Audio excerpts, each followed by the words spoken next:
What is good, Horror Horde? This is your boy Horror Gamer, back with another video for you. And as you can tell by today's video, this is another Is It Worth the Hate? And oh boy, do I got a decent Is It Worth the Hate for you guys today. So, you know your boy Horror Gamer is a huge Friday the 13th fan. And there's a couple movies in this franchise that a lot of people aren't a fan of. But as you can tell by the title, the one I'm attacking today gets a lot of hate. And that, ladies and gentlemen, is Jason X. Let me tell you something about Jason X. Before I tell you something about Jason X, just know your boy Horror Gamer's reviews and Is It Worth the Hates have spoilers in them all day, every day. So if you haven't seen Jason X, pause this, go watch it, come back, and let me know if you agree with me. Leave in the comment section if you agree, if you disagree, if you think I'm full of shit, you know, whatever. So with all that being said, anything beyond this point is on you. So anyway, back to it.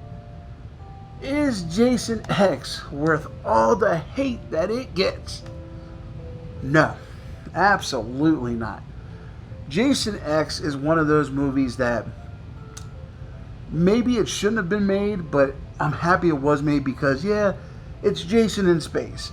But unlike Leprechaun 4 in space, they actually do a good job explaining why Jason's there. And they do it pretty early in the film. So basically, it starts off, Jason's hanging there getting ready for cryostasis, and he breaks free, he kills a bunch of people, but somehow manages to get frozen. While he's doing this, the girl who freezes him ends up getting fucking stabbed through the cryo unit and froze with him. So now, 450 years later, they get discovered by a class on a field trip. And Earth is destroyed, it can't sustain life, so they grab them and they take them and they're flying through the air to Earth 2. They're flying through space into Earth 2. And they managed to bring the girl back who's here on Jason's knife. They managed to bring her back from stasis because she ends up getting cryogenically frozen as well in all this.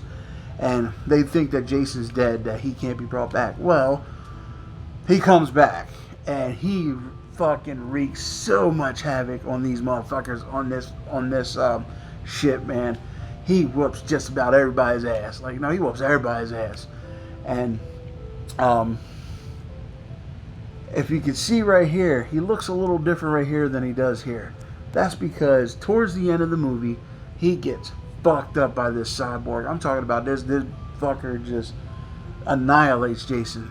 Well, they have these things on this ship that kind of reanimate the body. Like, towards the beginning, this kid got his arm cut off by Jason's machete because Jason fell over when he was frozen and slashed his arm.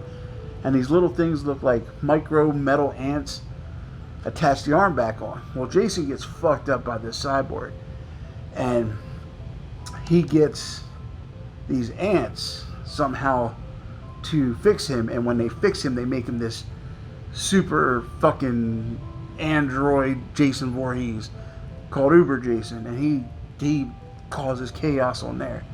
And the best part about this movie is this movie delivered one of the most, in my opinion, iconic kills in the Jason franchise. And what kill is that, you may ask?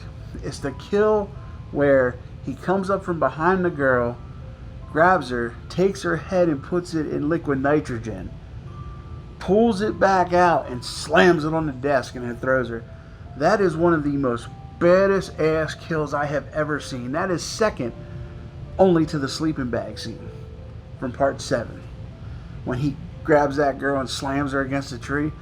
But in this movie, they pay homage to that because as he's going to get these guys, they put on this like distraction, and there's 2 girls there, and he fucking takes the girls in the sleeping bag and beats them together, and then he hits the one girl against the tree like he did in part 7. So it was campy, it was fun, it was cheesy. That's what Jason X was. And you know what? I loved every second of it. It wasn't made to be a super serious movie.